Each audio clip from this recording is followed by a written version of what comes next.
Welcome everyone here in the room, everybody who is online. It is a little warm in here, so we're giving everybody, if you'd like to take your coats off, please feel free. My name is Mitzi Herrera from Montgomery County. I would like to ask everybody here, if you could first, if you have anything that rings, if you would go ahead and silence it. And then with that, if I could ask everybody to stand, and we are going to bring up Trina Davidson, who is with the Montgomery Parks Agricultural History Farm Park, to sing Lift Every Voice and Sing.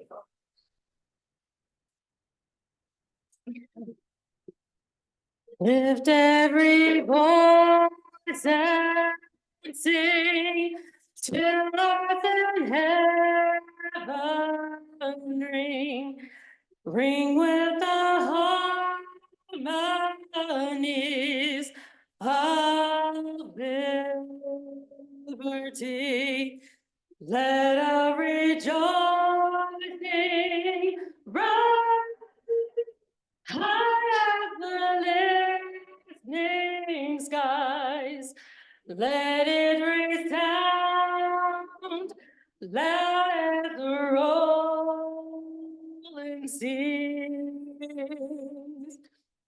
Sing a song full of the faith that the dark past has taught us. Sing a song full of the hope that the present has brought us. Facing the rising sun, a new day begun. Let us march on till victory is won. God of our weary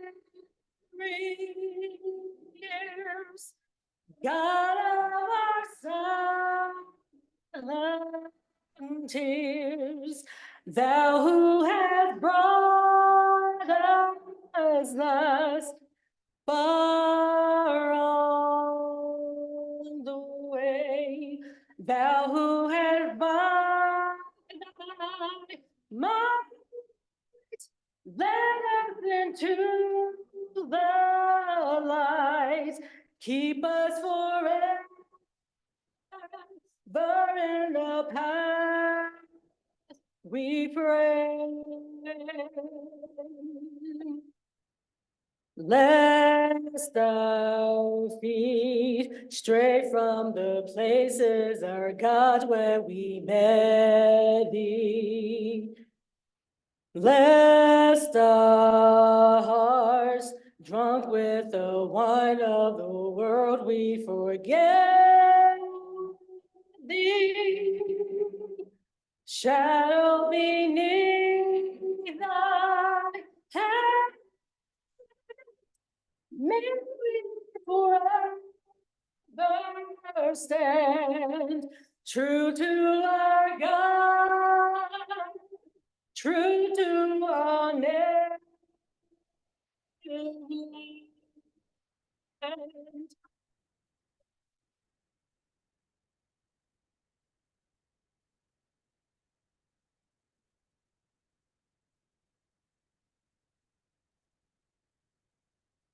I think we should give another round of applause.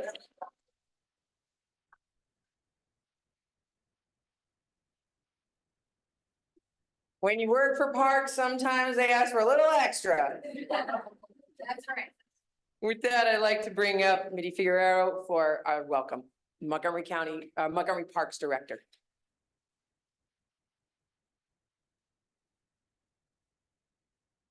Good morning, everyone. I have a little plate here that I'm getting myself with. So do whatever you need to do to kind of stay cool. That was beautiful. Trina, thank you so much. That was so moving. I really appreciate it. And thank you for being here this morning. Today's event celebrates a new and innovative way for the public to experience African American history in our parks. I have to admit that when Mitzi first reached out to me a while ago about this project, I didn't understand what she was talking about. I think I read her email like 3 times. I couldn't really make sense of it. But I know Mitzi is a smart and talented person. And fortunately, we also have a lot of smart and talented people in Montgomery Parks. And I shared this with them and said, what is Mitzi talking about? And they understood and got to work with her. And that's why we're here today. So I'm so grateful. At Montgomery Parks, interpreting history is part of our core mission, and finding new ways to do it is really important. Along with the project that we're here to celebrate today, we also have a new initiative in our Untold Stories project that we partnered with Montgomery Planning on, where we are working with communities to unearth and research and highlight the stories of many of our Black and Indigenous and gay forebears here in Montgomery County, because there's a lot of history here, and it's really important to make sure that it's not forgotten and people understand it. But lecturing people about history doesn't always make them understand it. And in fact, it can create distance. And that's why interpretation matters. So it's also why a project like this one is so very exciting. This digital heritage project uses augmented reality to create interactive experiences for visitors and actively engage them in the history and make it real for them. Today's symposium showcases the pilot project, which focuses on our historic Oakley Cabin African American Museum and Park in Brookville. It originally served as housing for the enslaved in the first half of the 19th century, and it's now a museum open twice a month, April to October, with living history programming. But this use of the technology expands access to the site. The script will be in seven languages, and the virtual tours will allow visitors to experience the museum beyond those 2 days a week that it's open with interpretive programming, with staffed programs. The new app visualizes the historic landscape and shows the 3 buildings in their original setting, where as many as 37 people lived and worked, and this brings their story to life. The QR codes that will actually be the program. You see how I can't really explain this and why I need smart staff to explain it. They're going to go live, I believe, in April, but there will be an opening kickoff event. This is sort of a soft launch, ready for Juneteenth, sometime right around Juneteenth for that celebration. I want to thank a few of the partners, the Montgomery County Office of Technology, the University of Maryland Historic Preservation and Immersive Media Design Programs, as well as the Michelle Smith Collaboratory for Visual Culture. And I'd also like to thank some key park staff who were critical to this effort: Cassandra Michaud, Cheryl Spicer, Heather Boslog, and Keenan Holmes. And these were our subject matter experts at Parks. And again, part of what's, for me, so exciting about this is how collaborative this is that several agencies and organizations came together to make this happen. And I think that you are going to be very interested and excited about what you're going to see here today. So thank you again. Thanks for coming.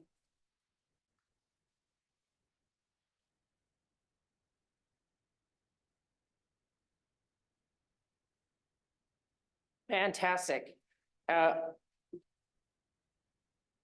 So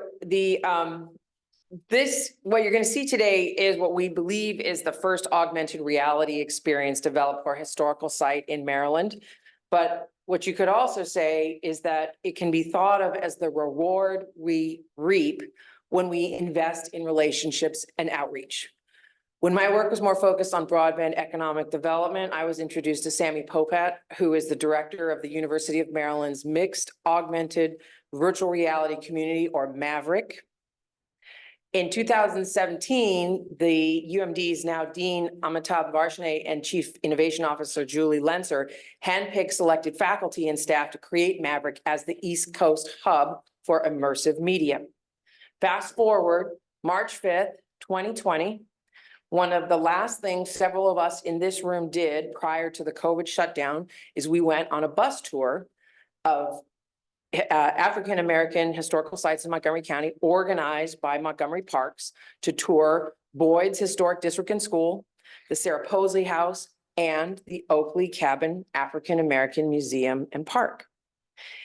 And then throughout 2021 and 2022, Montgomery County's Department of Technology and Enterprise Business Solutions, or TEBS, Director Gail Karish, watched with interest as people explored history through the city of Rockville's African-American Heritage Walking Tour. Gail had previously worked for the Knight Foundation, where they held an inaugural Augmenting Cities conference, bringing together individuals using AR in museums, libraries, and community centers. She knew Charlotte and Brooklyn were using AR, and in May 2023, she asked her staff, what could we do to sponsor that kind of technology in this community? I'd love to hear your thoughts. And that simple email set us on the path today. We brought on Derek Kenny, our TEBS digital media expert and community engagement manager, who's a guru at web apps, coding, video, excited about all things VR. We reached out to Mitty, the Montgomery Parks director, who introduced us to Cassandra Michaud, who brought us to Cheryl Spicer and Heather Bogslog, who had a wealth of historical and archaeological knowledge of Oakley Cabin. And we reached out to Maverick and Sammy Popat, who introduced us to Roger Eastman, Dr. Roger Eastman, director of UMD's Immersive Media Design Program. Dr. Eastman organized an impressive July 2023 campus tour and introduced us to Dr. Stefan Wolke and others who brought their extensive technical and archaeological experience and introduced us to fascinating new terms, at least for me, terrestrial laser scanning, photogrammetry. And along the way, we learned the difference between AR and VR, which I'm going to share with you today. Augmented reality, or AR, means digital elements are overlaid on the physical world. The digital elements can often be viewed on a smartphone or a tablet with the real world visible in the background. And this is the focus of what you're going to see today. Virtual reality creates a fully immersive digital world that is often experienced by wearing a VR headset, which we are now pioneering at Montgomery County Senior Centers, if you're interested in trying that. Mixed reality is the space in between. And you might use something like halo glasses, and the difference for that, it's like AR, but I could pull things towards me, I can move them apart, maybe using special gloves. It's interactive. And those are the future. And together, AR, VR, MR are what they call XR, or extended reality. And hence the name XR Montgomery, which we are launching today. Roger Eastman and the University of Maryland, importantly, provided a small amount of seed money and approval for Dr. Wolke and his team to perform digital scans and a field site visit at Oakley Cabin. Montgomery County and TEBS provided a little more funding for the web application development and to maintain the website. From October to February, everyone provided their labor and skill and excitement. And the result of what you see today is a new way to experience history. We selected AR as the medium for our XR Montgomery pilot project because it did not require the purchase of VR headsets, which are actually not designed to be used in outdoors or in sunlight. Visitors can bring their own smartphones and use their own data plans, which lowers the ongoing costs. For accessibility, as Mitty mentioned, we built the app in 7 languages: English, Spanish, French, Amharic, Mandarin, Korean, and Vietnamese. And I'm proud to say that we were actually able to use Montgomery County staff to do the translations for all of those languages. And those are the most commonly spoken languages in the county. We included transcripts of all the audio for the hearing impaired, and we're working on audio description for the visually impaired. We evolved our initial concept of simple virtual avatar tour guides that could provide information after tour guide hours to using the digital scanning and the videos created by UMD to create more immersive experiences that also enable those with limited mobility to see inside historical sites that are not easily physically accessible. The future of the XR Montgomery program will be to find more funding and work with Montgomery Parks and other historical organizations to expand deployment of XR Montgomery experiences. Montgomery County and the University of Maryland will be expanding XR applications and initiatives through the new Institute for Health Computing. And we hope that what you see today will be the first of many launches of new XR projects throughout Montgomery County. And from some of the initial conversations that we've had in the room, I'm very excited that I think that AR is going to be rapidly deployed in Maryland. So with that, we're going to give you a behind the scenes. We're going to actually give you first is I'm going to give you an introduction so that you understand the place, Oakley Cabin. And I'm going to have Cassandra Michaud, the Montgomery Parks Cultural Resources Stewardship Supervisor, come up and give us a brief introduction to Oakley Cabin.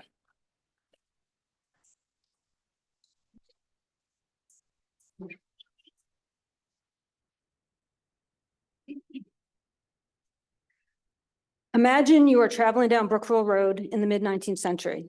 Coming into the town center, you would pass 3 buildings on the side of the road. Built on a narrow stretch of low-lying ground, these structures were home to up to 36 people held in bondage at the Oakley Farm. Behind that living area was a pond that corralled the waters of Ready Branch to power Newlands Mill, located about a mile closer to town. And that entire stretch is part of an agricultural and industrial landscape of Brookville that seems far removed from today's setting. After emancipation, these buildings became home to a small African-American community, and the dwellings are recorded on historic maps. Inhabited into the mid-20th century, 2 of these residents were eventually removed from the land. The buildings we know today as Oakley Cabin remains as the sole survivor of that history. Oakley provides a fabulous case study for technology's use on historic sites. It would be easy to visit the site and be unaware of that Oakley has a larger story to tell. Archaeological work has identified the locations of the 2 missing cabins, along with features and artifacts left by their inhabitants, filling in some of the missing pages of that story. While recovering and seeing those items is critical, AR captures the experience in an immersive way that creates a whole new level of experience for visitors. The technology also both documents the physical remains and provides a creative path for interpretation of the people who lived there, which is such an important tool for us as managers of the property. What you'll see today is a visualization of the Oakley landscape during the 19th century, an imagining of what that may have looked like using the existing cabin as a template. We don't know what the other 2 cabins would have looked like, but we believe that they would have been very similar, as was typical for these environments. Seeing their relationship to each other and populated with the kinds of items that would have been used by the folks living there makes them alive and not just an open space and a parking lot and a standing structure. That would be hard to get today when you're here. This is a very place-based technology. So there are some experiences that we're going to offer later to hope you get you a sense of what the technology is. But when you go to the site and experience it, it allows you to experience the site in its place in a new way. So as stewards of these consequential properties, pursuing new ways to bring the public in, to appreciate their spaces, their stories, and build ties to the past engenders people to support their preservation for future generations and raises the visibility of the African-American experience in Montgomery County, which is so vital. And from here, I'm going to go ahead and introduce Dr. Stefan Walke and Kenny to go ahead and show you some of the experiences of that we've created. So well done, enjoy.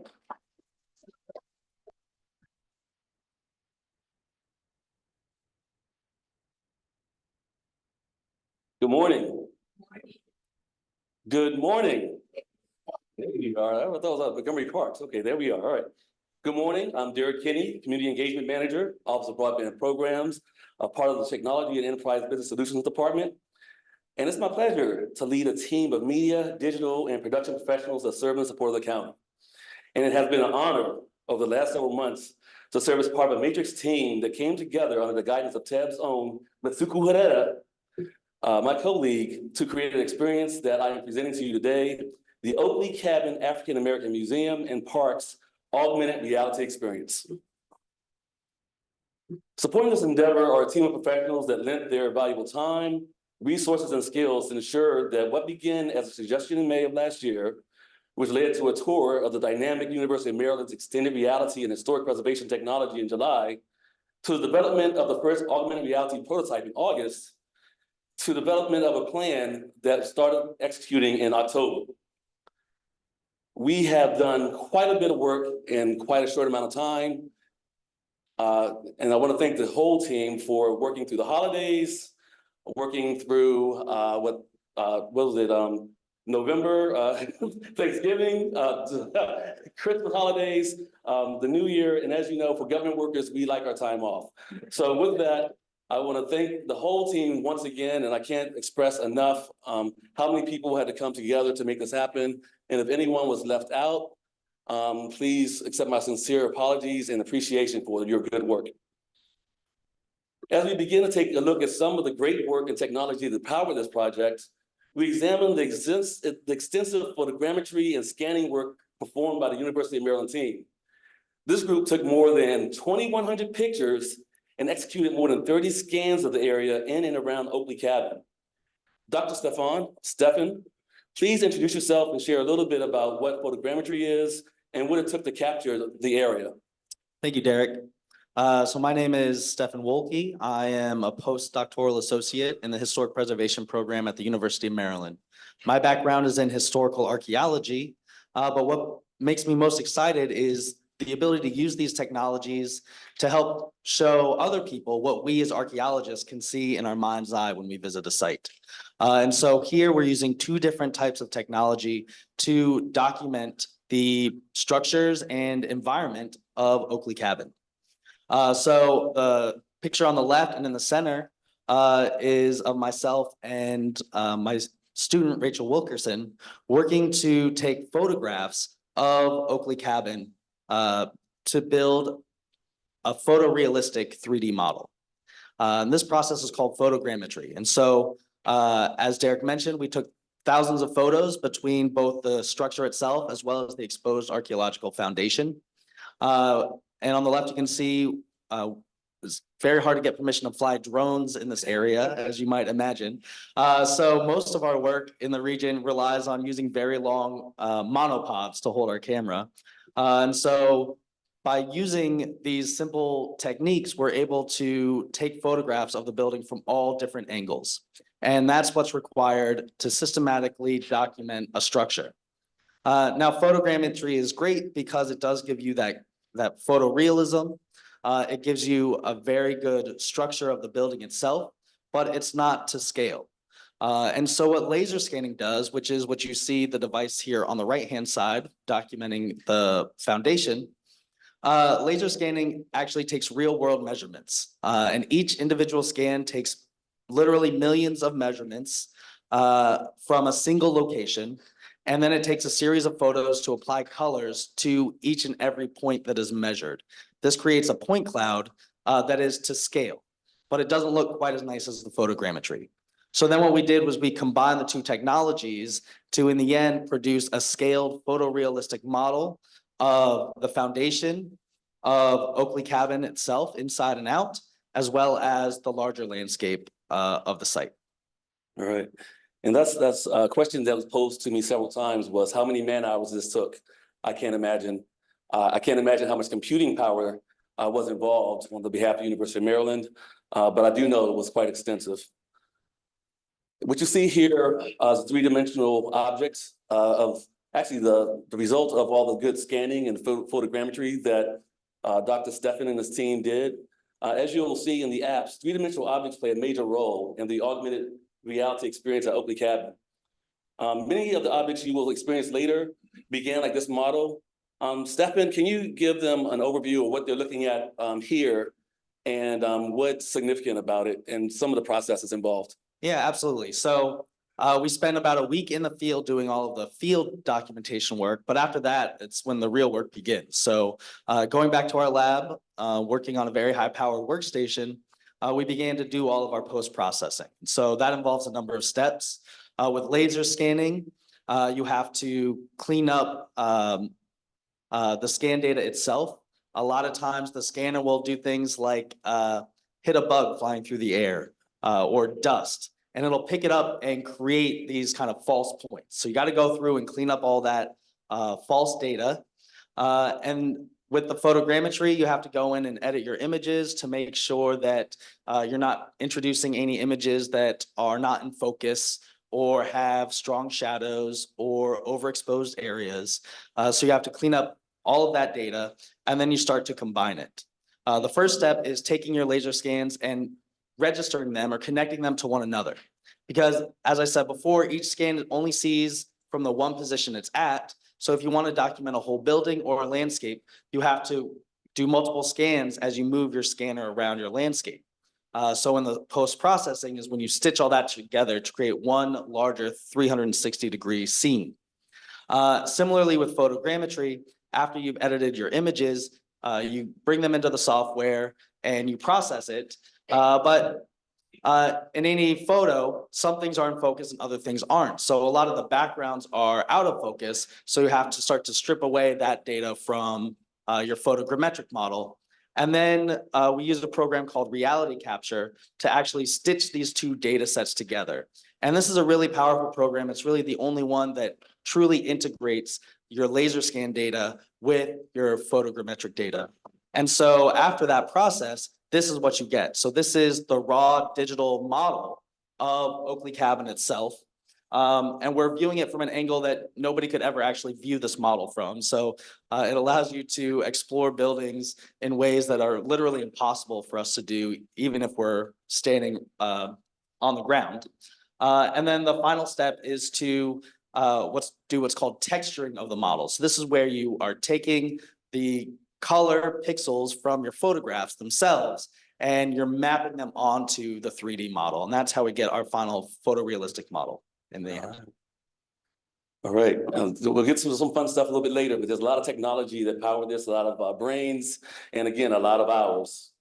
And one of the first breakthroughs that our team had, that's part of the coding team, was the research, selection, and acquisition of Eighth Wall for our AR app development platform. And I really want to thank Eighth Wall or Niantic for really giving us a break as a nonprofit organization. They charge us far less than what they charge Coca-Cola or Burger King or any of the other entities are currently using AR technology. So thank you to Eighth Wall. The solution provides web-based apps that use a combination of traditional web codes such as HTML, CSS, JavaScript, and combines it with a virtual reality web coding language called A-Frame. With A-Frame, you can identify, integrate, and manipulate objects within more than one dimension. We worked with a contractor, Captivar, to do some of the heavy lifting during the holiday season to help us to stay on schedule and fast-track our learning of this new environment. The window you see here shows the assets that were uploaded into the environment and the code that calls for the object in the app environment, as well as creates elements and functions that allow the buttons to work and for your fingers to do the walking. So on the left side under assets, you can see the GLB files, which are the models that were created by Stefan and his team. Over on the right side, if you can use your eyes to focus through all the text, all the code there, you'll see the name of that GLB file that was used in the application, as well as the MP3 file that was used for the audio that plays when you go to the application. This slide shows another benefit of Eighth Wall. You can see the 3D model, what it looks like with the mesh and all the color that's been mapped onto it from the photos that Dr. Stefan mentioned. And this is one of the benefits of Eighth Wall, the ability to see objects that you are using in 3 dimensions and preview the experience for users. And we found that to be exceptionally beneficial, so we can look inside the application as to what it's going to look like before having to continually keep scanning it with our phone. So it saves a lot of time. Now, let's have a little fun and start our AR journey at Oakley Cabin African American Museum and Park. Okay, I'll say that again. Now, let's have a little fun and start our AR journey at the Oakley Cabin African American Museum and Park. All right, yeah. Okay. So what you see here is a familiar scene to some of you. When you come to the park now in the future, you'll find a QR code. And that QR code will give you access to the very first app that you'll experience. And this app will tell you something about the museum and park, but it'll also tell you a little bit about the technology that you'll be able to use to enhance your visit. So let's take a step forward and look at it. You may see somebody that looks quite familiar in this next part, so, and she may be seen quite a few times over the next several months or several years. Let's give a good round of applause in advance for Cheryl Spicer, our virtual tour guide. Okay. Perfect. This first app displays a tour guide that provides an overview of the experience and welcomes visitors to the park. Each app provides users with options to hear the voice over in either English or 6 other languages that were mentioned earlier. There's also an option to read the text of the voiceover before accessing the app. What you see here and on each app is the gateway to the AR functionality. It's very accessible and can be updated independently of the technology associated with Eighth Wall. This allows the QR codes to be evergreen and available even when the tech resources need to be updated, voiceovers replaced, or models to be upgraded. So let's be sure. Again, the real Cheryl spent a day in the green screen studio with Montgomery Community Media, listening to some big guy telling her over and over again, let's try that again. If you click on another language version and you hear Cheryl speaking fluent Mandarin or Amharic or French, that's not actually her voice, that's actually the voice of some of our voiceover talent and translators. So let's get right into it. I'm gonna skip ahead a little bit, but basically the app asks for your permission to do all the cool stuff. Welcome to Oakley Cabin African American Museum and Park. Montgomery County has created these augmented reality or AR adventures to help you experience what Oakley Cabin looked like in the past. All right. And so she goes on to give a lot more information for about 2 minutes, and you'll be able to experience that later.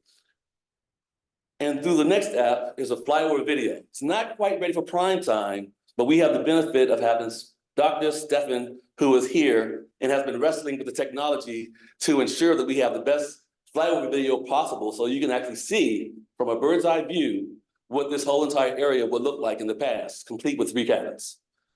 Yeah, so what we're looking at here is a GIF created from screen captures from a work in progress.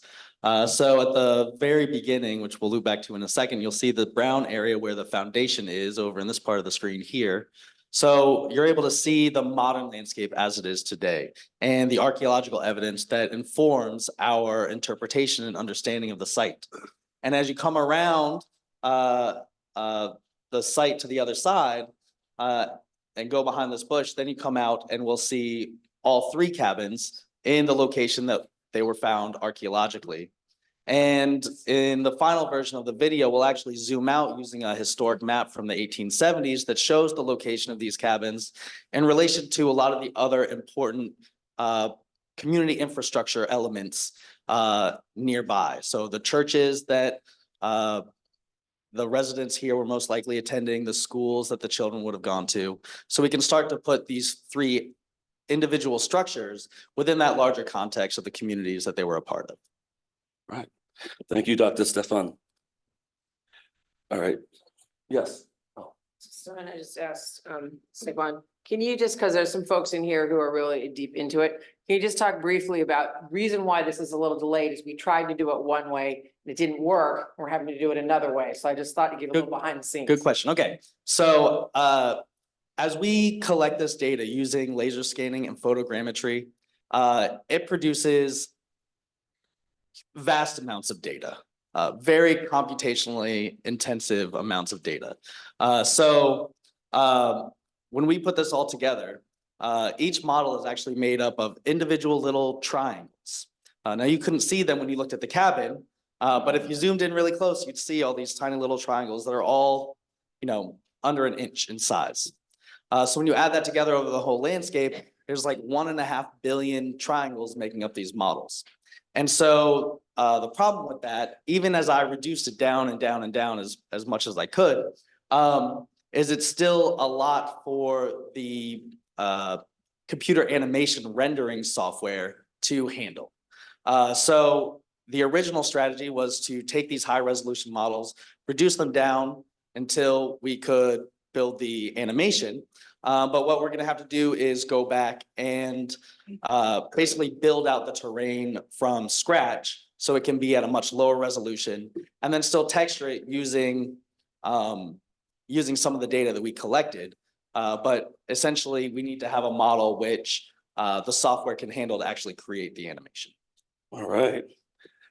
Technology is amazing and it requires a lot of resources and computing power. So, and brain power, of course, Doctor. Thank you. One of the things we wanted to accomplish with these apps is to give visitors access to information and views that they normally would not have access to, such as the inside of the cabin. So let's take a look inside.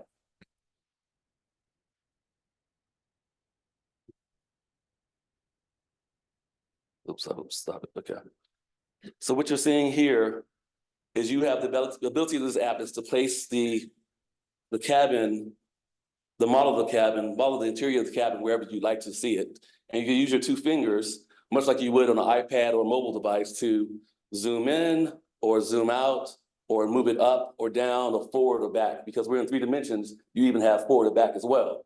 And because of this augmented reality, if you're standing a few feet from the cabin and you have your cell phone, you can even walk into the cabin and take a little bit of a closer look as well, which really takes it to a different level when you start interacting with the environment. You may look a little strange to people in the street, but you know, and I know that you're having a great experience at Oakley Cabin's African American Museum and Park. All right.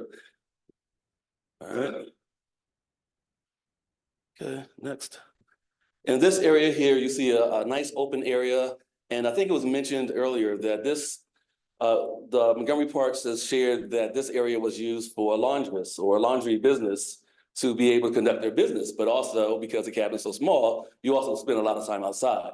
So this area gives you the chance to be in the shoes of someone living in this area many, many, many years ago. And you can place your own cauldron, you can place your own clothesline, you can place your wash bucket and other elements that you need, and even a bench. But I advise you, no matter how good it looks, no matter how real it looks, do not try to sit on the bench. Right.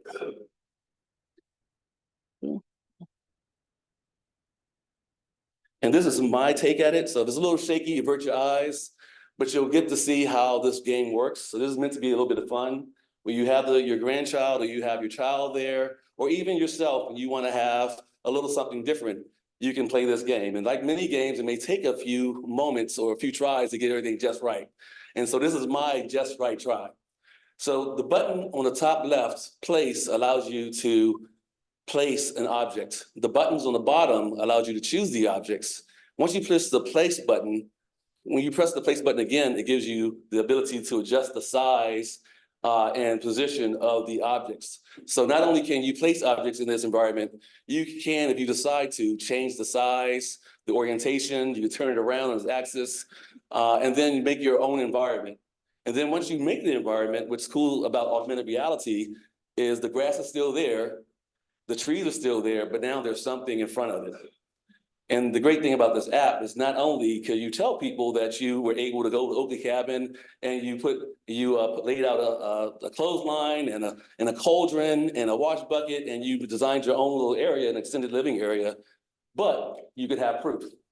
And so what the added benefit of this for people that are tourists or residents is that you can step back and take a picture. And when you take that picture, you can share it with your friends via text or email, or you can even post it to Instagram or Facebook. So you can share your full experience at Oakley Cabin. It was a lot of fun, and I did it already. And one of my friends, he's a hunter, and he said, "I'd like to live there." It's like, okay, that's not real. It's not really, those things aren't really there. Okay, all right. So here's another open area where we believe people use to the fullest. This area we believe was used for a chicken coop where you need to have chickens, you need to eat. You have your chickens, you have a pig pen, you have, of course, what else do you need out when you're living back in rural America many, many moons ago? You need a place to.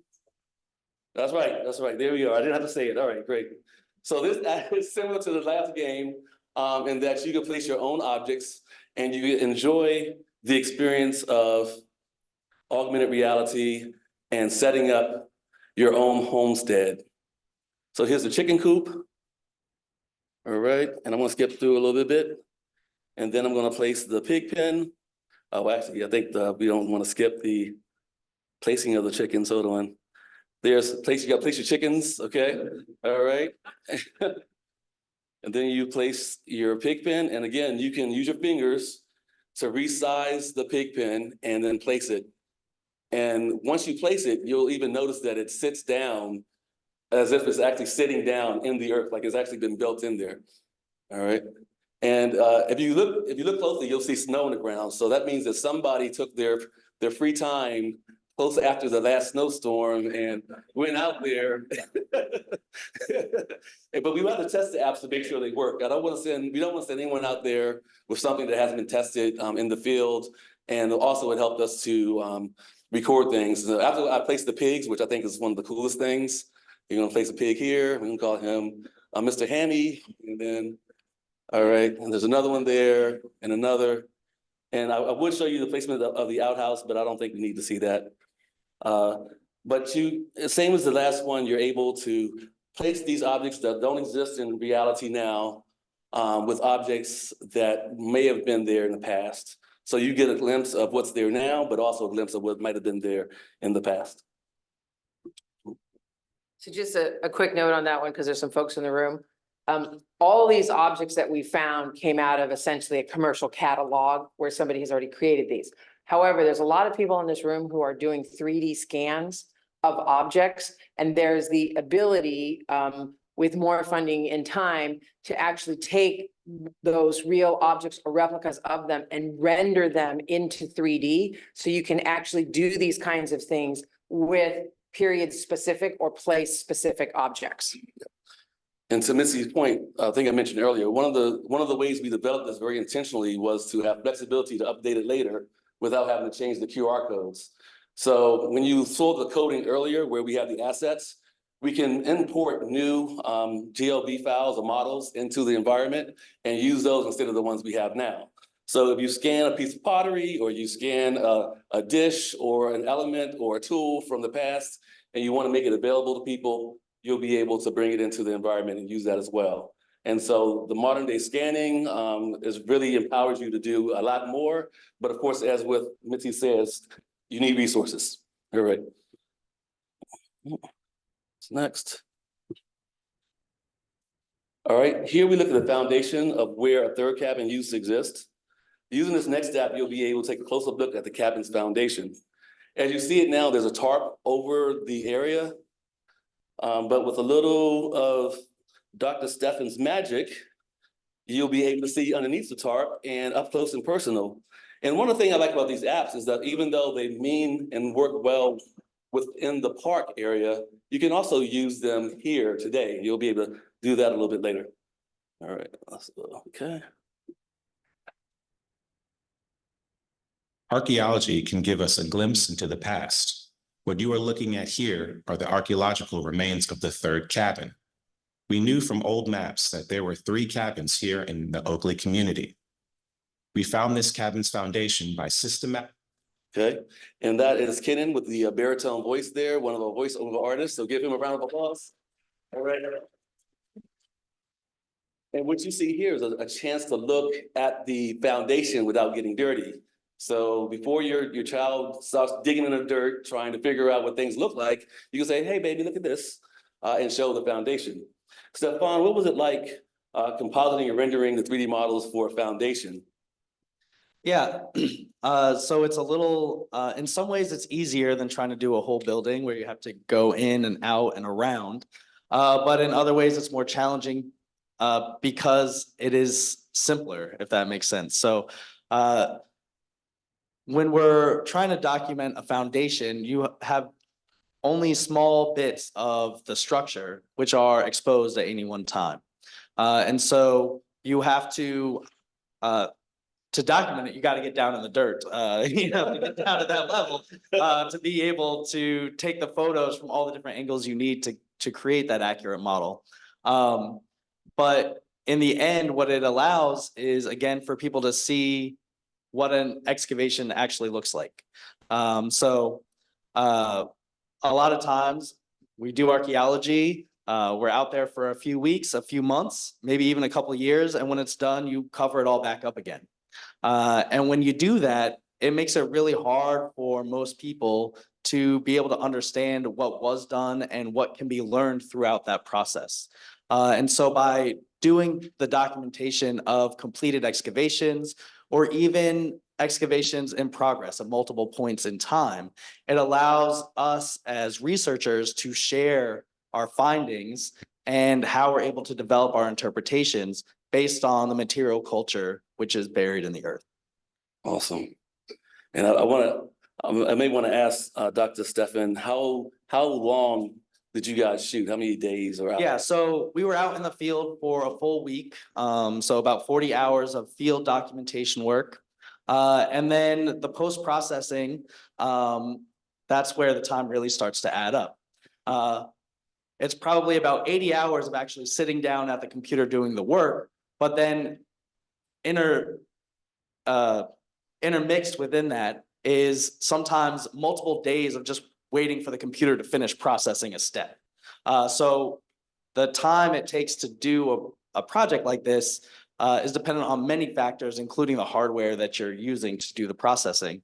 And we've invested in a very powerful computer in Maryland, but still things like model construction and texturing for the foundation alone, the high resolution model construction took a day and a half. The texturing took 2 days of just the computer actually doing the work. So there's a lot of hurrying up and waiting around.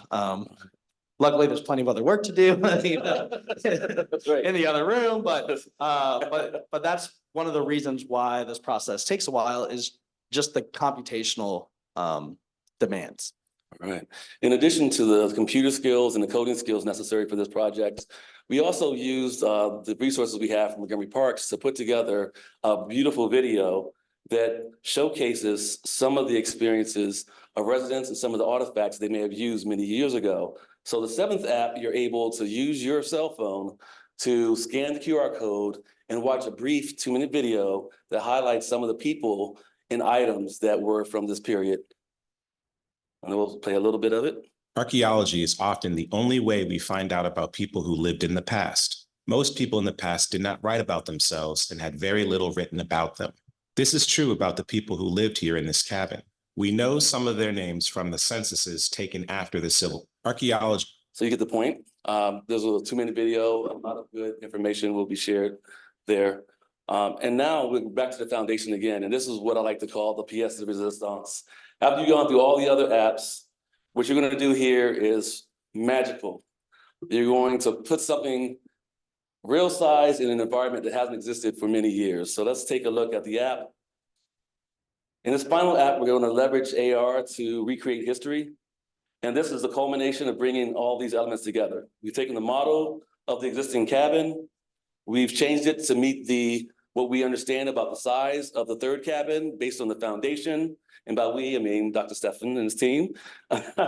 And we placed the model into our environment so that you can now, by virtue of this 8th app, lay your 3rd cabin. So if you want to build a home and live at Oakley Cabin, you can try this.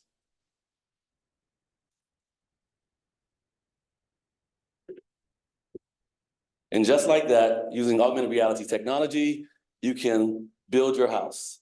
And not only can you build your house, once that house is sitting there, you can walk up to it looking through your cell phone. And again, people may look at you a little strange because you're walking around looking through your cell phone, but you can walk up and the detail is so keen that you can even see the steps. You can walk up and see the steps as if they're there. You can look at some of the texture of the wood on the walls and whatever else, the elements that were used to build the house. And you can see also how it sits in the foundation. Now, this is not perfect just yet, but it gives you a great idea of what the house might have looked like many, many years ago in the past without having to use your imagination or stretch yourself. And these days, using your own imagination is a lost art. So with this, I thank you for your time. This concludes our AR journey. On behalf of Dr. Stefan and myself, thanks for your time and attention. And I'll hand it back over to Basuka.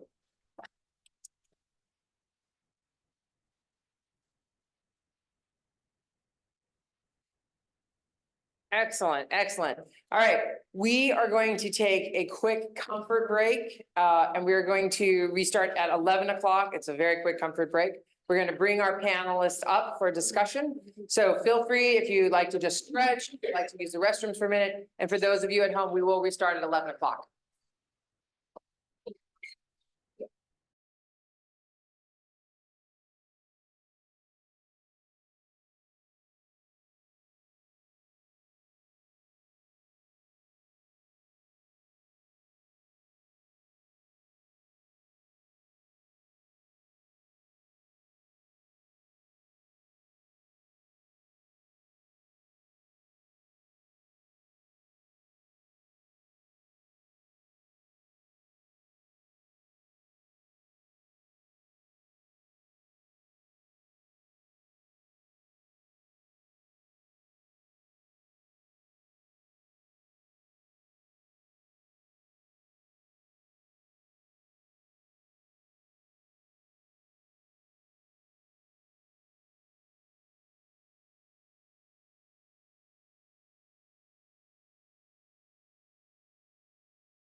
So just a quick programming note, we're going to show a short video about heritage tourism that was created by Heritage Montgomery.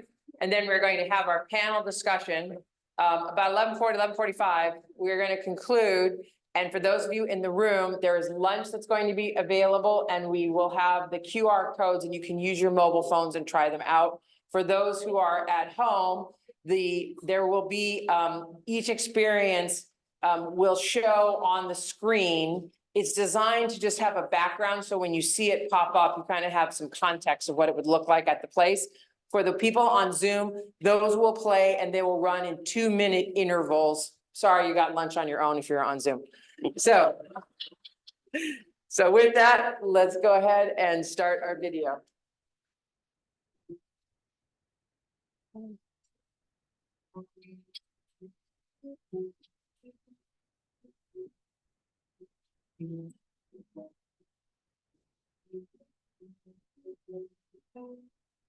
Welcome to the McKee-Beschers Wildlife Management Area in Montgomery County, Maryland, where every summer about 50 acres of vibrant sunflowers pop with color, drawing visitors from far and wide. This is only one of the more than 500 great places to explore in the county. Hi, I'm Sarah Rogers with Heritage Montgomery, one of 13 heritage areas in the state of Maryland. Collectively, we work to preserve this state's distinct historical, cultural, and natural resources through economic development and stewardship. Heritage Montgomery serves Montgomery County, Maryland, which is just north of Washington, D.C., minutes south of Frederick, and not far from Baltimore. We are bordered by the Potomac and Patuxent rivers, offering vast natural areas intermixed with historic towns and neighborhoods. Our destinations highlight our diverse heritage and culture, from Native American settlements to transportation innovations, from the history of enslaved people to the civil rights movement, and from rural traditions to urban development. Montgomery County is home to 3 national parks, including the C&O Canal National Historic Park with its towpath trails, lock houses, and aqueducts. Over 400 county parks provide active recreational opportunities. There are more than 40 African-American communities that date to the late 1800s and a variety of museums featuring stories from the Underground Railroad to dairy farming to trolley history, just to name a few. More than 93,000 acres of this county have been reserved for agriculture, offering beautiful scenery, farmers markets, vineyards, and historic sites. Enhancing your visit are nearly 200 miles of protected rustic roads and scenic byways. Heritage Montgomery is charged with helping to preserve these precious resources. To that end, we offer grant support to local heritage area sites. And every year on the last weekend of June, we sponsor Heritage Days. This free event features more than 30 museums throughout the county. It's a weekend full of fun and activities for young and old alike. As you can see, there's lots to experience and enjoy. To find out more and to plan a trip, visit our website at Heritage Montgomery.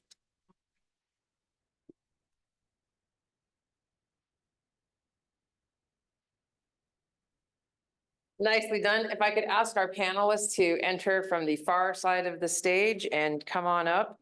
Cheryl Spicer, the Montgomery Parks Cultural Resources Museum Manager over here. Sarah Rogers, Executive Director of Heritage Montgomery. If you want to go ahead and you can enter through the stairs there. Tracy Oliver Gary, pre-K through 12.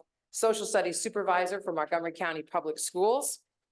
Scott Strickland, the Deputy Director of the Maryland Archaeological Conservation Lab, or MAC Lab. And Brianna Rhodes from the University of Maryland Communications Team, specifically tasked to the School of Architecture, Planning, Design in the Historic Preservation Program. Okay, good morning, everyone again. Ooh, now you know, this is Parks, we're about to represent. Good morning, everyone again. All right, thank you for joining us. Thanks for joining us online and in person. We're gonna jump right into our panel discussion. I do want to put a couple of shout outs to the Montgomery County TEPS team. They were awesome. Derek has the patience of Job. And Mitzi and the University of Maryland and all of their technological support. I mean, this has been an exciting project to work on and something we're looking forward to seeing once we get on site at Oakley Cabin. So our discussion this morning is going to focus around how we can use new technology to increase visitors and enhance that visitor experience. So there are just a couple of questions. We're going to be here for just a few minutes, but then we'll leave some time to have questions from the group here. And then if we're able to capture some questions from offline, we'll be able to do that also. My first question I'm going to pose to Sarah and Scott. And Scott's with the Jefferson Patterson Park and Museum also. But what role can digital technologies such as augmented reality play in enhancing the interpretation and presentation of cultural heritage, making it more engaging and accessible to a wider audience? And Sarah, I'm going to let you answer first. Yes, and they're passing it down to you. Okay. Is it on is the next question. You're good. Okay, everybody can hear me. Great. So this was really interesting to see. I think that there's such a wonderful opportunity to take ideas of history that are abstract and make them more an experience that is heritage tourism, that tells people about their past, about other people's past, challenges they may have faced, and how we got here today. Specifically, Heritage Montgomery works a lot with African-American heritage communities right after emancipation, which sadly, the buildings have taken the toll of development and expansion, and there's nothing there. So something like this that we could tag on to would really benefit when I'm talking about a free person's community and what a house might have looked like, or what a farm might have looked like. So there's just a much broader implication for this stuff. So my background's in archaeology, being an employee of the Mac Lab, but at Jefferson Patterson Park, we're also kind of a museum for archaeology, but it's not like a traditional museum. It's very outdoors. So the kinds of things that we're seeing here today is something that I feel like it could be replicated elsewhere. And it would make better use of some properties like Jefferson Patterson Park to have kind of AR or VR experiences. In addition to that, I feel like it's very important that these AR experiences also give a sense of scale and context for where these places are. Like the example that we saw that showed where the archaeological remains were, so you could see what the archaeology looks like, even if it's uncovered in the place that it happens. Or even like the scale of the structures or where they might have been placed in that landscape, as well as like individual objects. They talked about the possibility of recreating small artifacts, for example, and including that in there. So that's kind of an immersive element that ties together archaeology along with the place itself. And one other important thing is because it's a digital asset, it's also available online. Like you can scan a QR code when you're there, but if there are links online, people who are from elsewhere in the state or elsewhere regionally can access all this information, which makes it just easier for people to know about these places. And I feel like that would drive tourism to these places in addition to just being more regionally recognized. Great, thank you. Thank you both. So we know that there is always that push towards bringing in our visitors, but what are some of the most useful ways to incorporate digital heritage technologies into educational courses and classrooms? And for this, we're going to look to Tracy. Give us a little insight. Hi, everyone. Thank you for having me. One thing that I was thinking about as I watched the video, for Montgomery County Public Schools, we have made a concerted effort to embed local history into our curricula. Not just local history, but also the history of African Americans. Every November, this is the second year, last year was the second year we've been able to do this for Remembrance and Reconciliation Month. We have mandated learning on local African American history. And so much of our history that we tend to talk about, a lot of it is from oral history and written history. But it would be amazing for students to learn about like how history, the artifacts that you talked about, the objects, the using archaeology, the understanding of how archaeology plays a role into developing your historical understanding.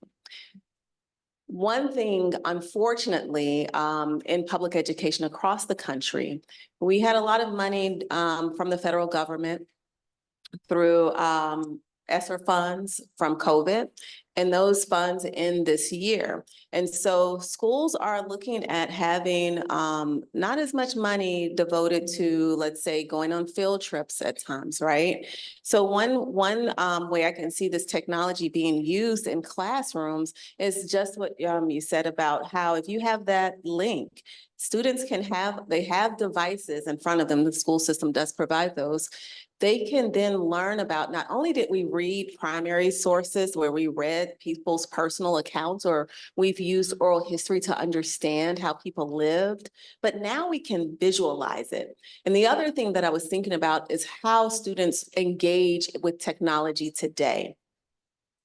If you have a tablet, a phone, they use augmented reality in almost everything that those kids do on those phones, on those tablets.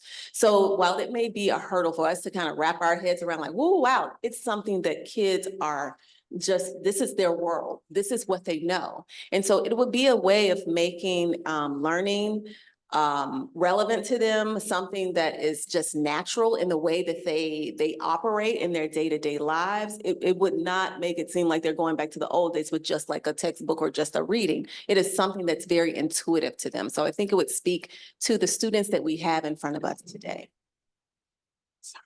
Great, thank you.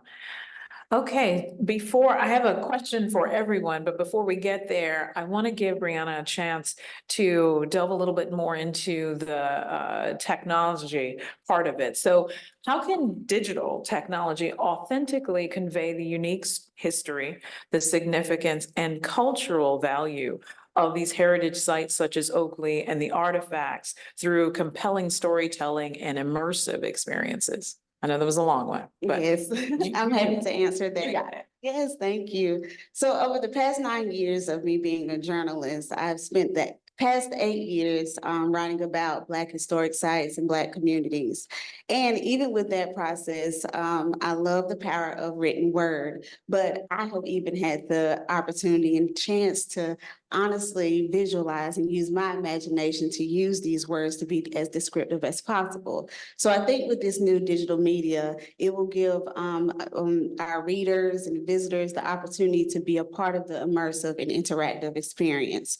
So for example, if you come to the site and use AR, you can actually use your senses, whether you want to see or hear things or possibly feel things, which I think would be helpful for different people's learning styles. And that has honestly helped me whenever I get the chance to visit a historic sites, which helps me with my storytelling as well. So it provides context that they wouldn't be able to experience just from looking at something, whether through photography or through words.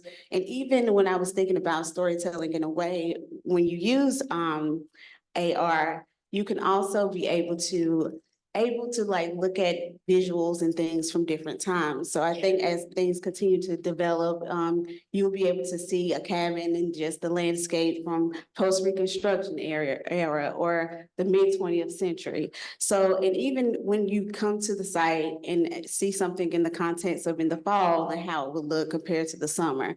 So I think that all plays a significant role in storytelling, and hopefully, like, I'm not negating the fact of the power of written word or history, but I do think working with all of these components together will help that storytelling experience thrive. Great, thank you. So in thinking about this, and we have our educational opportunities, we have the visitor engaging in an immersive experience, this new way to enhance the stories that are being told when there's not the opportunity to tour the cabin itself. Thinking about what are some of the best ways to increase a collaboration between those doing the documentation and the technology efforts and those interpreting the site and doing educational programs. So how do we connect all of these dots between UMD and Heritage Montgomery, Montgomery Parks, the historic sites, MCPS especially? What are some ways? So I think that those interpreting can actually work together with the people who are documenting and using the technology component. So together they can work together to figure out the missing pieces, and also with the collaboration between UMD, they can actually come into the classroom. I know a lot of students have acquisitive minds in this era, and curriculum is constantly updating. So I think that being able to receive feedback from the targeted audience and being able to get ideas vice versa would be helpful in that process. Okay. Scott, you can pass the mic. So I kind of think of an analogy with like emerging technologies. Like some people, they might not like it when they go to a grocery store and see that there's self-checkout lines.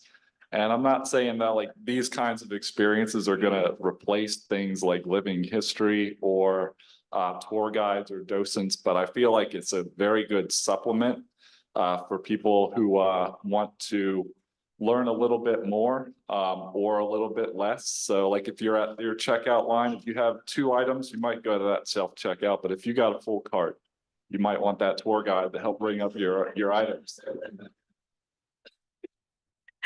I like that. So we go shopping. I like that. Yes. I love it. So one thing I'm thinking about is just working together to share what our students learn, to identify potential additional places or where we could have AR. And then one of the beautiful things working in central office when you're in curriculum is that you can dream it. If you dream it, you get it approved, it can become that, right? So what's to say that, let's say, I'm just using the example of Oakley Cabinet where we were just looking at. What would it be like to imagine every student or every 3rd grade, every 4th grader being able to have that experience? So when I don't think of just like, oh, here are a few people coming to see. I think of thousands. That's how my mind works. So how do we maximize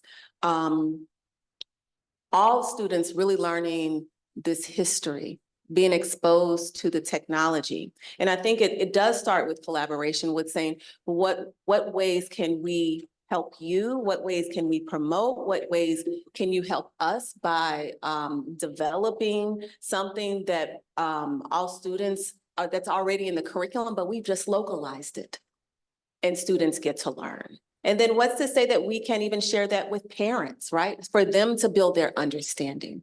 Then that brings people to the parks. It brings people to, it allows them to understand the history. The other thing I was just thinking about before I passed the mic was one of my big desires is to make, and I'm still working on this. We're getting better with it. But to make Emancipation Day in Maryland, especially in Montgomery County, big for our students. We celebrate Juneteenth, but that's not our day. So I'm thinking in my head, like, why couldn't we, push students to parks that are really celebrating Emancipation Day. And they get to learn about those communities that created, where they had to create something out of nothing. You know, and that's that's on my brain right now. Is like, how do we create that celebration of what people became? You know, like what did they do to forge a path forward, you know, to create a path forward to where many of our communities are able to thrive today. But it starts with understanding that history. It starts with being curious and pushing people to understand it. Thank you. Fortunately, everybody covered almost everything I had to say. Yay, panel. The only thing I have to add is from the perspective of my organization, all we do is organize partnerships, collaborations, and put together support networks to get these fabulous projects done. One of the things totally opposite from what you were saying, which was so wonderful, the nuts and bolts that before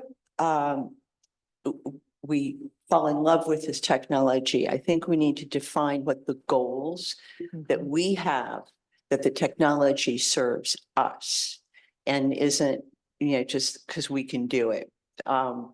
Then I think that in our partnerships, we need to be very clear about who are the best people to provide what things to those partnerships.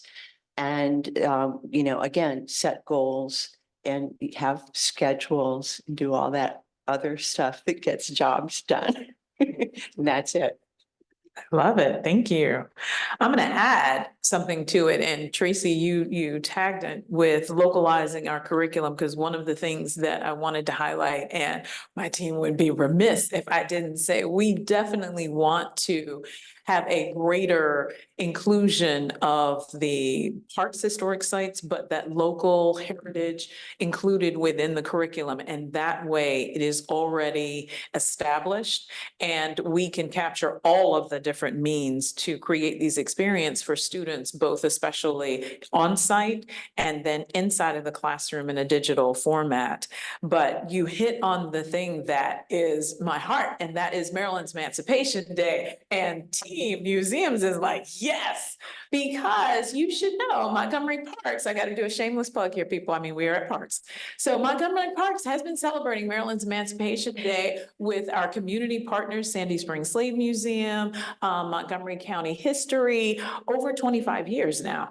And this is the 160th anniversary year. So we will be in touch with you. Have no doubt to involve your students in this year's celebration and kick off this annual recognition of Maryland's most important holiday. I mean, Oakley Cabin was a site that has, and is a site whose founding friends group were very involved in the establishment of this being a state holiday. They were terrific advocates.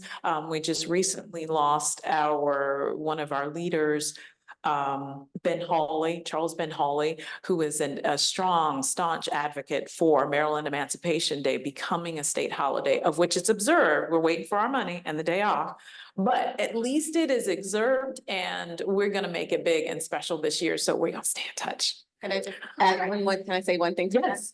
So just for clarity too, we do celebrate and acknowledge. In fact, I had interns this summer who created an Emancipation Day documentary.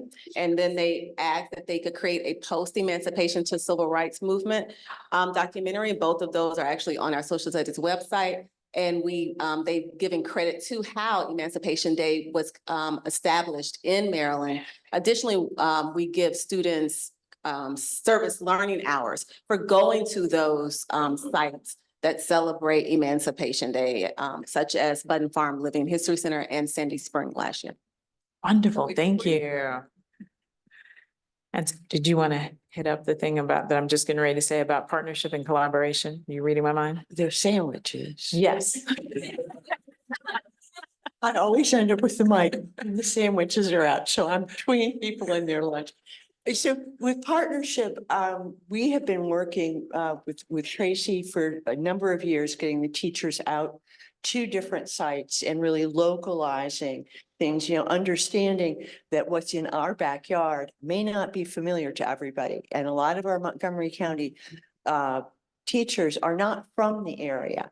And it's in the history and heritage folks' wheelhouse to take teachers with very busy schedules and break down the interpretation that we've already done to help add to what they present to their students, as well as getting those students to the site. And so I look forward to bringing Montgomery Parks into those conversations with Tracy. And together we will get kids in every park. And sandwiches. With sandwiches, thank you. Well, hold on to the mic because we're gonna pass it down. Where's my timekeeper? Do I have like 5 more minutes? Okay, cool. All right, so I have a quick question on marketing, because we have an idea who we want for our audiences, sort of, but I'm gonna point this towards Brianna. So how can marketing strategies be leveraged to promote and preserve cultural heritage sites while ensuring respect for local communities and resources? Yes, so the whole concept of marketing is to attract your audience to a service or item that you're selling, right? So back in the day, you know, we used to use pamphlets or word of mouth to kind of market the items that we want to share now. Well, back in the day, but now we have the power of technology and being able to use social media, which is a major form that we've been able to utilize to just share about updates with things that are going on, not only in our community, but worldwide. So I've thought of a couple of ways that I think that marketing can help with this process. So especially collaborating with local communities. And I think that's important because a lot of local members have ties to historic sites that I think are important to know about. So for example, we love a good IG reel and we love a good TikTok video as well. So I think it's important for our community members to be able to tell their stories from their own perspectives and be able to share it in that way as well. And then also, actually use the reels to show tutorials of AR and quick overviews of the sites to talk about their significance. So we could use those platforms to show people who are interested, but may not be sure to actually experience on site so they can learn about it in that way. And then honestly, being in charge of the School of Architecture's Planning and Preservation social media site, we like to interact with our students. So whenever they go to a certain location or they're doing a certain project, they like to tag us and we could share that on our IG stories. So we could just get like the real live version of what they're experiencing at that moment as well. And students can, so like I said, I'm a writer, so we're not going to forget about the power of storytelling through blogs and through articles. And I think that's very important as well, being able to tell these stories that can have that longevity as well, because, you know, we look back in articles, since I write about history a lot, I look back at articles from the 90s, the early 2000s, the 80s, to be able to bring everything together and make it relevant to the present day. So those are different ways, but I think the key is communication in different forms, whether it's video, audio, visual, or photography. So that's my way to answer that question. All right. Okay. One last question before we open it up to our audience here for a few minutes to capture some questions there. But in all of this discussion and bringing it all together, what are some effective ways, the most effective ways for digital initiatives to ensure that cultural heritage content and experiences are accessible to diverse audiences, including people with disabilities and individuals from different cultural backgrounds? We know that this augmented reality program is being translated into 7 different languages, but what other ways will we be able to reach out to folks? Scott, I'm looking to you as my fellow museum person. So one advantage I think about this project specifically is that it kind of bridges a gap where you have interpretation on sites. A lot of people, when they visit historic sites, they might just go to like the big regional places like historic St. Mary's City or Jamestown Settlement or Colonial Williamsburg, which are very traditionally white spaces. But this kind of bridges that gap to be able to have different stories and perspectives told in a new and engaging way.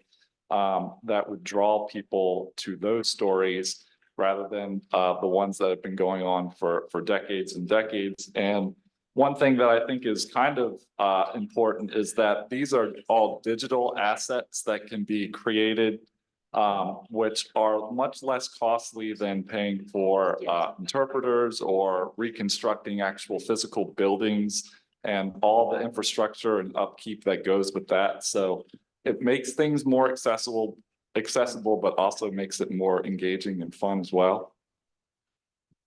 Okay, great. Thank you. So in lieu of any burning questions that may be out there, we're going to wrap it up. We're going to stay on time and provide an opportunity for folks to ensure to get their lunch. And like Sarah said, I'm not going to stand between you and the sandwiches over there. But to wrap it all up, if we are all, and this is everyone can participate, and I'm even going to tag Mitzi here, but in thinking about this AR experience with Oakley Cabin and how it can be utilized at other historic sites throughout the county, but how do we take this AR and this VR, and I love this XR Montgomery, I'm stealing that one. I love that. I learned a lot this morning. How does this XR Montgomery, how do we use it to raise awareness about the importance of preserving and conserving cultural heritage sites, the artifacts, traditions, and then encourage support for site conservation and research efforts? How do we take it to that next level to ensure that we're going to get support to continue the good work that we're all doing? And so anyone can jump in. Since I have the mic, I'll just start. Okay. One way is that just thinking of a hypothetical, if you were a caretaker of a historic site, you didn't have anything other than interpretive panels, but you wanted to build something more like a reconstructed building.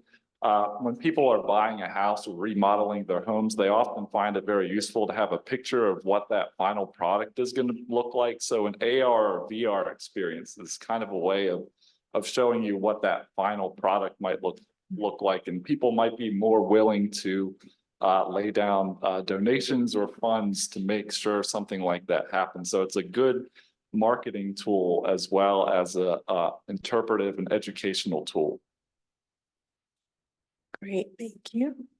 Yes, I hope this answers the question, but I'm pretty, not saying old school, but I love telling stories just in person to people. So I think it's important to just spread the word. Well, my friends, they call me a history buff. So I teach them about history all the time. So being able to just talk to them and just garner their interest and even encourage them to just go out and explore and learn something that they wouldn't normally do on like a random Saturday. So I think that's the power behind that, is just being able to just be a voice in your community and just communicating with people who may not show interest, but being able to use words to encourage them to do so. So.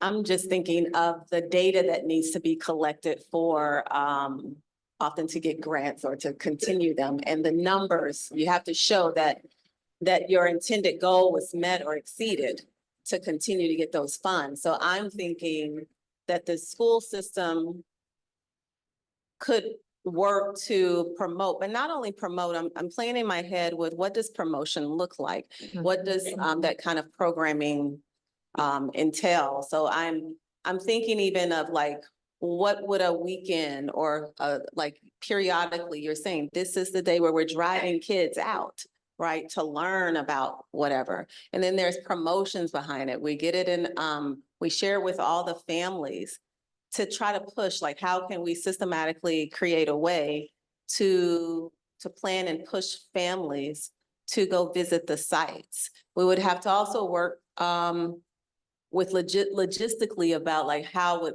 field trips happen. So a class of students, if it's in a middle school or a high school, could be several hundred kids, you know, or a couple of hundred high school. So you have to think in terms of what's manageable. And if those numbers aren't manageable, then how can we recreate the experience? And then you can collect data on the end of how many people actually opened or looked at the site.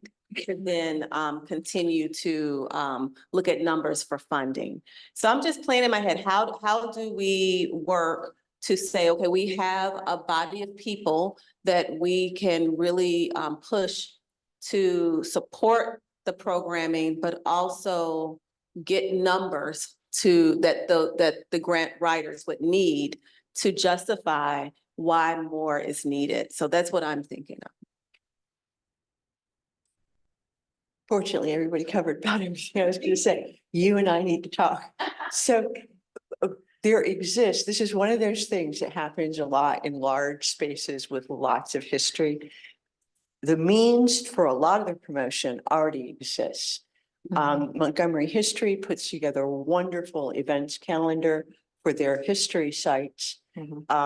Heritage Montgomery puts together what I'd like to say is a wonderful events listing every 2 weeks for our heritage sites.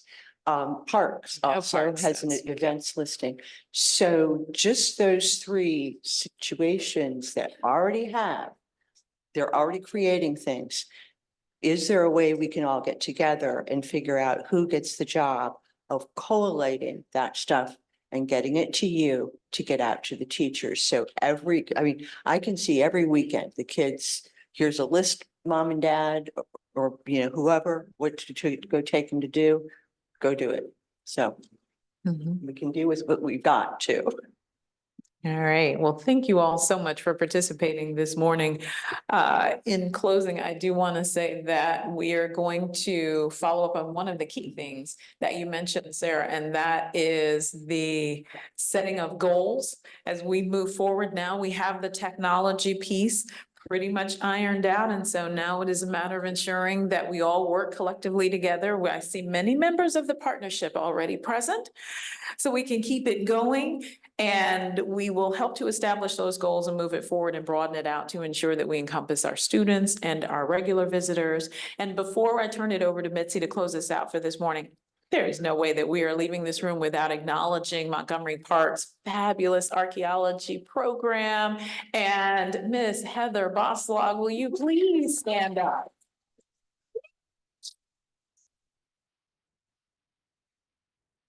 Because this young lady in the back has been probably the one staff person that has dedicated the most time to the archaeological investigations for Oakley Cabin. Much of the data that we were able to encompass within this project is because of Heather's work and the work of her fabulous team, many of which are volunteers that are represented here today. And so we just couldn't do it without you. And so I just wanted to say thank you. Thank you again to Montgomery County and your. Thank you very much. A couple of quick things. One, to Cheryl's question about other VR things. Two things.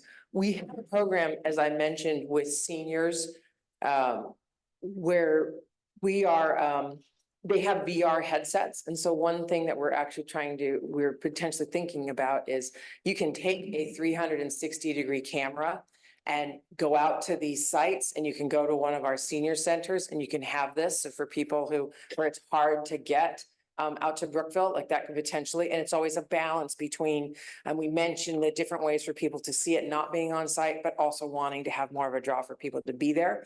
And I will tell you right now that one of the most high-flying, several years out there idea is that when we were out at Boyd's, and they talked about that in an African-American site community, you would have a school, a church, and a dance hall. And the idea that you get enough funding and have high schoolers and they're dressed in period costume, and you could be out there and you could see inside that cabin and potentially have an idea of what it looked like to be in 1909 and a free Black person in this county living your life. The schools, there's so many possibilities for this. I hope that for a lot of you out here, that this and coming together, you have 5 different ideas in your head, and that at least one of them you're going to try to bring fruition over the next year. I wanted to give you a couple quick headline notes here. The QR codes, the plan for us is to deploy those. In April, there's a few ADA compliance things that may go up a little bit sooner. One of the things out there in particular is, and you'll see when you listen to it, is that there was for Women's History Month, which is coming up next, there was an economy of women at this site doing laundry for hire. And so there's a lot of cross collaboration. In April, the QR codes will be available on site with also a map. There, we are looking to plan for those who work in the Heritage and Historical Museum. We want to have a deeper tech geek, how to nuts and bolts, how many hours cost. A lot of the people in here, I was thinking through, and we really started to get the idea for this in October, worked through Thanksgiving, Christmas, 2 federal holidays, 2 early schools closures, a couple other things. So it was kind of very compressed because we wanted to be able to launch it in time for Black History Month. It is probably a longer time frame for some of these other things. The other thing is that in June, there will be a larger public event, and we're working to get that date, and that will be on site at Oakley Cabin so that when the weather is nice, people come out to it. For those of you who didn't get a chance to Google or aren't in the know, Maryland's Emancipation Day is November 1st. So keep that in mind as well. And then lastly, in the room here, what we're going to do is we have the exhibits that are set up, and you can bring out your phone. We can walk you through. You can either use the camera feature or QR reader and try them out. We'll be available for you to ask questions. For those of you who are watching on Zoom, there is going to be a slide that shows, and I think we may turn the volume off. And those slides will be somewhere between 2 or 3 minutes, and you can go through and you can probably 2 minutes and you'll try those out. And then lastly, I just want to take a big shout out here as well to Gail Roper, who is the director of TEBS, who really kind of launched this thing and challenged us to really see it all the way through and made resources available for that. The fabulous Montgomery Park staff, including Cassandra, Cheryl, Heather. We could not have done this without you. The University of Maryland School of Architecture, Planning and Preservation, Historic Preservation Program, and specifically Dr. Stephen Wilkie and his team. I don't think they had any idea how much work they were going to get into when they said yes to this. And they kept doing it. So we really appreciate it. And I cannot emphasize enough how fundamental the digital scans that they did were to this. To Dr. Roger Eastman, who really helped get the ball rolling for this from the Universities of Maryland's Immersive Media Design Program, and also Gregory Quinn. And for all of you who've joined us today, thank you very much. And please help yourself to lunch.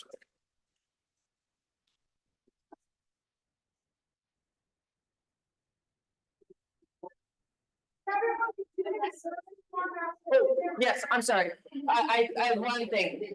Yes, sorry. You have a survey form. You have the pink survey form. If you could fill it out, there's a box to leave it from. We will email it all to you and we will provide it to those on Zoom.